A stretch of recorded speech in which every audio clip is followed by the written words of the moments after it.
Assalamu alaikum wa rahmatullah. Yan uwa masu albarka, barkanmu da sake kasancewa da ku a cikin wani sabon bidiyon mu a wannan channel namu mai albarka Tsumus One TV. Dan uwa ina roƙonka da idan yau ka fara ziyartar wannan channel namu ka duba kasan bidiyon na akwai wani jan rubutu da alamar subscribe. Dan uwa ka taimaka ka danna mana, sannan kuma ka danna mana ƙararrawa daga gefe. Wannan shi zai sa YouTube da mun saki sabon bidiyo su dinga sanar da kai, saboda darasi kada ya wuce ka. Dan uwa ka taimaka, wannan subscribe din shine gudunmuwan da muke so kawai ka bamu dan uwa. In dai aka kalla wannan bidiyo ka taimaka ka danna mana subscribe wannan, sannan ka yi share da like na bidiyon namu in dai har ya burge ka. Yan uwa, yau ina so in mana magana ne akan abun da yafi komai a cikin addinin musulunci. Na san dan uwa, yar uwa, zaki so ki ji, zaka so ka ji wannan wani abu ne wanda yafi kowanne, kuma shi yafi kowanne sauki a cikin addini. Kawai ka biyo ni zuwa ƙarshen bidiyo na, insha Allah zaka ji wannan wani kalan abu ne na zo mana da shi. Amma kafin in shiga wannan maganan bidiyon da yake saman wannan bidiyon, akwai wani magana da na gaya nake so in gyara mana shi a nan. Akwai kuskure da muka yi, sai bayan na gama bidiyon sai na gani. To da Allah, in dai har ka kalla wancan bidiyon, ka taimaka ka zo ka kalla na ƙasan nan sai ka haɗa ka gani. Akwai inda nake cewa in kana karanta wancan addu'an kafa uku, Allah zai ce ya nauyi ne akan Allah sai ya cece ka a ranar lahira. Ba haka ya kamata in gaya ba. Ina so in ce nauyi ne akan Allah ya yanta ka daga wuta zuwa aljanna, sai nake cewa ya cece ka. To na gyara magana na. In ka karanta wancan addu'an kafa uku, manzo Allah sallallahu alaihi wasallam ya ce nauyi ne akan Allah zai yanta ka. To yanzu bari mu shiga kai tsaye ga maganar namu. Sannan kuma yan uwa da Allah, kamar yadda muka gyara wannan abin da kanmu, kuma an kun fahimci wani kuskure da muka yi, ga number mu a kasan description, sai ku taimaka ku sanar da mu abin, sai mu sake tunatarwa. Dan in wani ya gane an bata, wani ba zai gane ba. To idan har dan uwa ka gane, ka taimaka ka sanar da mu abin da muka bata, sai mu sake gyarawa a cikin bidiyo na gaba. Nagode. Yanzu bari mana magana kai tsaye akan abin da nake so in yi. Ba komai nake so mana magana akai ba illa ambaton Allah. Ambaton Allah zikiri kenan, abin da ake yin shi da harshe. Na san shi yafi komai sauki a ciki, saboda zikiri da harshe ake yi. Yanzu da an ce da ido ne ake yi, ka dinga tsafta idon ka, shine ma'anan zikiri. Lalle mutum zai gaji. Ko a ce da hannu ake yi, zaka gaji, ko da kafa zaka gaji.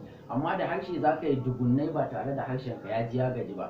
To wannan shine yafi komai ina ganin sauki, kuma ba wanda ya kai shi falala. Manzo Allah sallallahu alaihi wasallam ya ce mana misalin matsalul ladhi yadhkuru rabbahu wal ladhi la yadhkuru rabbahu matsalul hayy wal mayyit. Misalin mutum da yake ambaton Allah da wanda baya ambaton Allah, misalin shi kamar mutane guda biyu ne, rayayye da macacce. Kenan kai da kake ambaton Allah, kai rayayye ne. Kai kuma da baka ambaton Allah, ga kanan ne amma kai a mace kake, saboda baka da amfani. To kenan dan uwa, ya kamata kai ga kanan da raye, ai zaka so kuma a ce maka rayayye. To me zai sa a ce maka rayayye a addini? Lalle sai kana ambaton Allah. Amma in kana zaune haka kara zube, to kai ba rayayye bane a addinance, kai macacce ne in dai baka ambaton Allah. Sannan kuma mun sani dole ne mutum sai yayi magana da baki, dole ne sai kai. In dai kana rayuwa sai kai magana. To maganan ya rabu gida biyu ne, ko kai mai kyau ko kai mara kyau. Amma ba zai yi a ce wai ka zauna shiru ba, baya yiwuwa sai kai. To saboda haka akwai hanyar shaidan, akwai hanyar Allah. Ya kamata ka kama na Allah, ka bar na shaidan. Wala tattabi'u khutuwati shaitan.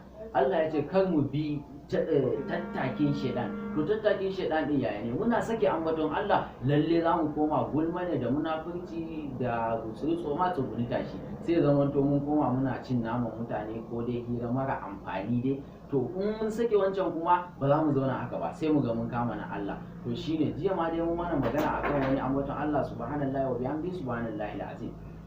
To ire-iren su suna da yawa. Wancan mun yi magana, manzo Allah sallallahu alaihi wasallam ya ce akan in kai guda 100 da safe 100 da yamma. To a yau din kuma wanda nake so in gaya mana shi, kaman subhanallahi wa bihamdihi subhanallahi alazim din, zaka iya gayen shi ko da yaushe ba adadi.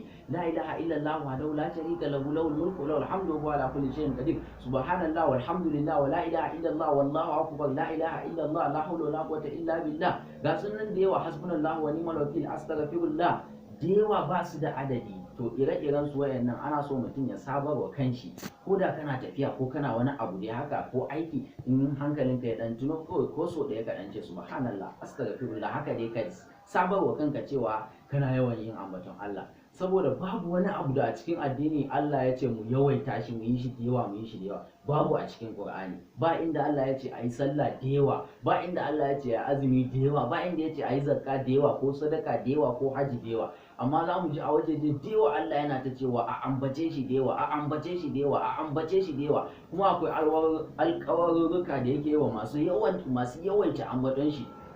wani waje zaka ji ya ce wa zakirin Allah kathira wa zakirat, masu ambaton Allah maza da yawa da masu ambaton kanana mata da yawa a'addallahu lahum maghfiratan wa ajran azima. Allah ya tanada musu gafara da kuma wani wannan sakamako mai girma Allah ya tanada musu. Akwai wani hadisin manzo Allah sallallahu alaihi wasallam da yake cewa sahabban shi ya tara su ne suna zaune sai yake ce musu sabaqal mufaridun, sai ma'anan shi sabaqal mufaridun, al mufariduna sun tsere mana sun wuce mu al mufariduna. To idan ya musu wani larabci ba sa ganewa sai sahabban suka tambaye shi su wane ne kuma mufariduna nan da kake ga, sai ya ce musu azzakirina Allah kathira wa zakirat, masu ambaton Allah da yawa maza da masu ambaton Allah da yawa mata su ne al mufaridun kuma sun tsere mana. Manzo Allah sallallahu alaihi wasallam shi kanshi ya sa kanshi a ciki fa yace sun tsere mana. To kai ma dan uwa ƴar uwa idan kana so kina so kiga kin wuce kowa a addinance ko ka wuce kowa, shine sai ka kama ambaton Allah, sai ki kama ambaton Allah. Allah ya sa mu ambaton dewa daga cikin masu ambaton shi dewa.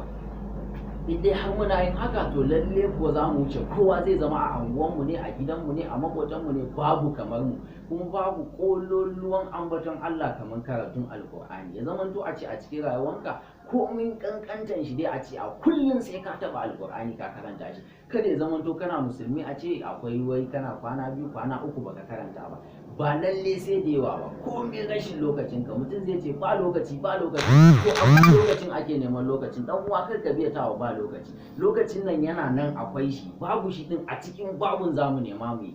Lalle kuwa mu kula, ko da kaɗan ne zaman to kana yi. Allah ya sa wannan bidiyon idan mutum ya kalla ya amfane shi. Sannan kuma dan uwa idan baka gane wani abu ba, muna dai sake tunatar da ku zaka iya bibiyan mu ta zumus.com.ng. akwai cikakken bidiyon nan a rubuce mun tsara shi mun ajiye a wajen. In baka gane maganar namu ba to ka iya zuwa can ka karanta da kanka. Sannan kuma akwai number mu na WhatsApp ga mai neman wani tambaya ko ƙarin bayani. Sannan mu muku wannan alƙawarin namu da idan mutum yana da tambaya bai san yadda zai contact malamin ba, ya ajiye mana tambayan shi a ƙasan description da sunan malamin da yake so ya amsa mishi, za mu dawo mishi da amsan da malamin nan ya bayar. Wassalamu alaikum wa rahmatullah.